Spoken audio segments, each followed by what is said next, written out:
Bendiciones para todos. En esta ocasión vamos a hablar acerca de la importancia de congregarse. El título de esta palabra es No dejes de congregarte. Así como las brasas necesitan estar juntas para calentarse, porque si una brasa la separan del resto, se enfría y se apaga, de la misma manera nosotros como cristianos necesitamos estar juntos y ministrarnos los unos a los otros a través de nuestros testimonios, de compartir la palabra, de orar los unos por los otros y de darnos ánimo. Con respecto a congregarnos o reunirnos, ¿qué beneficios tiene? A continuación vamos a ver estos tres siguientes versículos. Primer versículo, la Biblia dice lo siguiente: mirad cuán bueno y cuán delicioso es habitar los hermanos juntos en armonía. Es como el buen óleo sobre la cabeza, el cual desciende sobre la barba de Aarón y baja hasta el borde de sus vestiduras.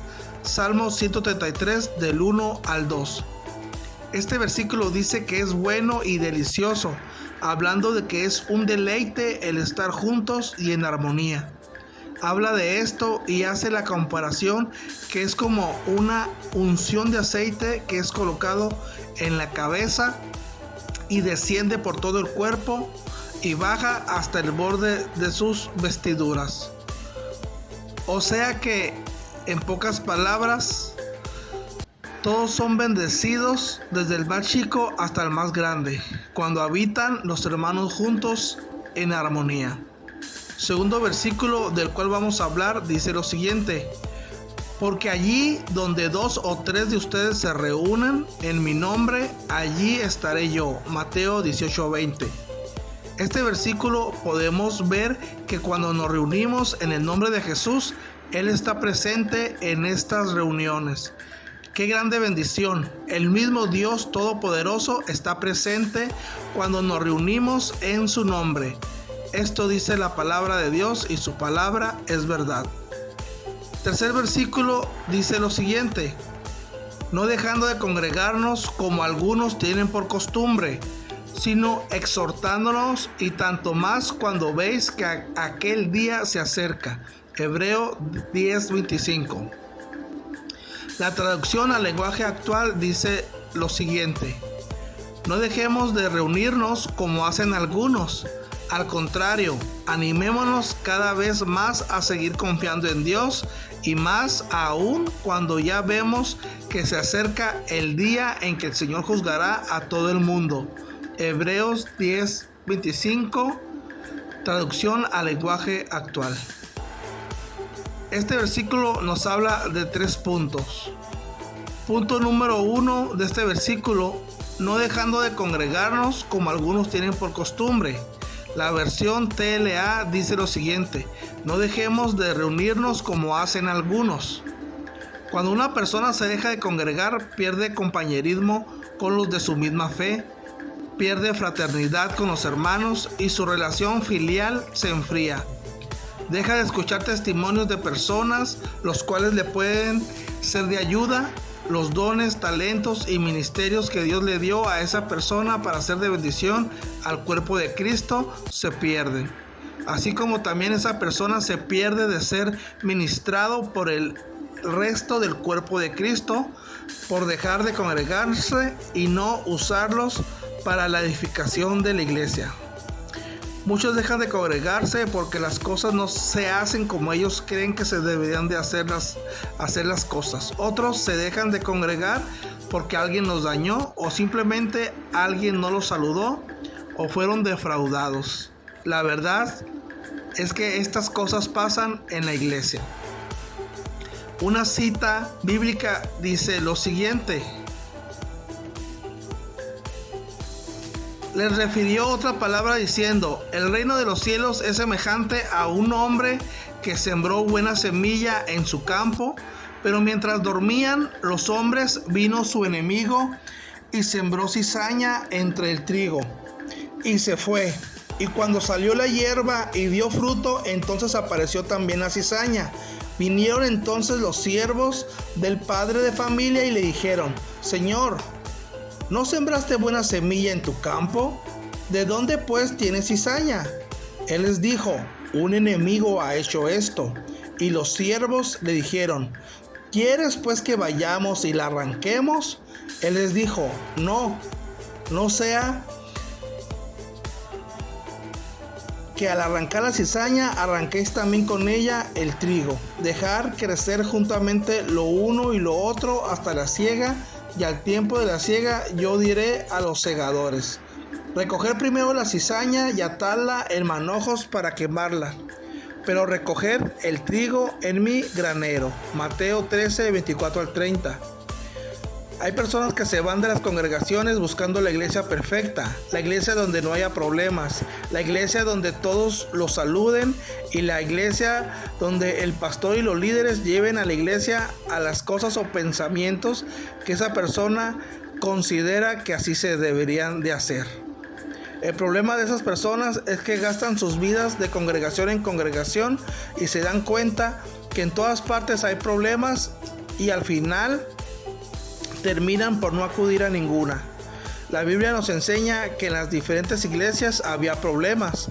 En Roma, en Corinto, en Galicia, en la Odisea. Debemos aprender a vivir con eso, mostrándonos firmes y que con nuestro testimonio la cizaña se convierta en trigo. Y si nos consideramos trigo, que el Señor nos ayude a permanecer siendo trigo. Quien tiene que separar el trigo de la cizaña es nuestro Señor Jesucristo, que a su debido tiempo lo hará. Mientras estemos en la tierra, debemos de congregarnos y buscarnos ser cizaña, tratar bien a todos de una forma en la que nos habla. El segundo punto es, punto número 2, exhortándonos. La versión TLA en esta parte dice lo siguiente: al contrario, animémonos cada vez más a seguir confiando en Dios. La finalidad de congregarnos es la administración de los unos con los otros a través de los dones, ministerios y talentos que están dentro de la misma iglesia. La palabra de Dios dice lo siguiente: así también vosotros, pues que anheláis dones espirituales, procurar abundar en ellos para edificación de la iglesia. 1 Corintios 14, 12. ¿Cómo vas a hacer de edificación de la iglesia si no te congregas? La palabra exhortar no significa regañar, sino hacer empatía y animar. Punto número 3. Y tanto más cuanto veis que aquel día se acerca. La versión TLA dice en esta parte lo siguiente: y más aún cuando ya vemos que se acerca el día en que el Señor juzgará a todo el mundo. En pocas palabras, el congregarnos nos ayuda a perseverar en los caminos del Señor, para cuando veamos que la venida del Señor está cerca, debemos estar los hermanos más juntos que nunca y no separados, sin congregarnos. El estar los hermanos juntos en armonía es hermoso delante del Señor, y entre nosotros también es una bendición. ¿Cómo podemos adorar a que está sentado en el trono y no saludar al hermano que está a nuestro lado? La Biblia dice: si alguno dice yo amo a Dios y aborrece a su hermano, es mentiroso. Pues el que no ama a su hermano a quien ha visto, ¿cómo puede amar a Dios a quien no ha visto? 1 Juan 4:20. ¿Cómo queremos llegar al cielo sin convivir con los demás hermanos de la iglesia? ¿Se puede llegar al cielo sin perdonar a los que nos ofenden? La oración del Padre Nuestro en la parte final dice: perdona nuestras ofensas, así como también nosotros perdonamos a los que nos ofenden. Pero ¿y si yo no perdono a los que me ofenden, podré llegar al cielo? ¿Qué dice la Biblia? Por lo cual el reino de los cielos es semejante a un rey que quiso hacer cuentas con sus siervos. Y comenzando a hacer cuentas, le fue presentado uno que le debía 10,000 talentos. A este, como no pudo pagar, ordenó su señor venderle y a su mujer e hijos y todo lo que tenía, para que se le pagase la deuda. Entonces aquel siervo postrado le suplicaba diciendo: Señor, ten paciencia conmigo y yo te lo pagaré todo. El señor de aquel siervo, movido a misericordia, le soltó y le perdonó la deuda. Pero saliendo aquel siervo, halló a uno de sus consiervos que le debía 100 denarios. Y haciendo de él, le ahogaba diciendo: págame lo que me debes. Entonces su consiervo, postrándose a sus pies, le rogaba diciendo: ten paciencia conmigo y yo te lo pagaré todo. Mas él no quiso, sino fue y le echó en la cárcel hasta que pagase la deuda.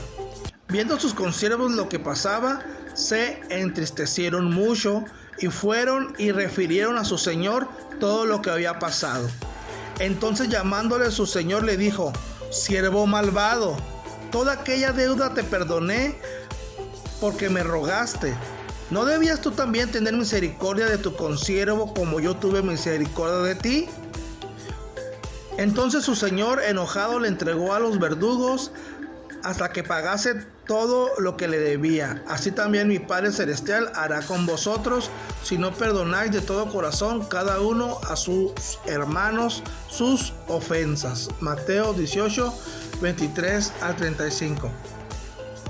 Dios no perdonará a quien no perdone a su hermano. Por eso es la importancia de perdonar a todos. Habrá relaciones que sí se podrán restaurar, habrá otras que no, pero lo importante es perdonar y que no quede en nosotros, y también saber pedir perdón cuando nosotros le fallamos a alguien. La iglesia es la novia de Cristo. Quien desprecia a la iglesia, desprecia a la novia del Señor. Más bien debemos amarnos todos y perdonándonos todos. Conclusión y reflexión. No dejando de congregarnos como algunos tienen por costumbre, sino exhortándonos, y tanto más cuando veis que aquel día se acerca. Hebreos 10:25. La traducción al lenguaje actual dice de la siguiente manera: no dejemos de reunirnos como hacen algunos, al contrario, animémonos cada vez más a seguir confiando en Dios, y más aún cuando ya vemos que se acerca el día en que el Señor juzgará a todo el mundo. Hebreos 10:25, traducción al lenguaje actual. Cristo viene por una iglesia limpia, sin mancha y sin arruga. Una iglesia que ame la confraternidad con sus hermanos. Quien no ama a su hermano o no lo puede ni ver, Dios no les perdonará su pecado de falta de perdón. Así que la experiencia de ser iglesia es para ser de edificación y bendición al cuerpo de Cristo, y para que sus dones, talentos y ministerios sean de edificación a todos. Saludos y bendiciones para todos. Deseo que esta palabra aporte crecimiento espiritual en cada uno.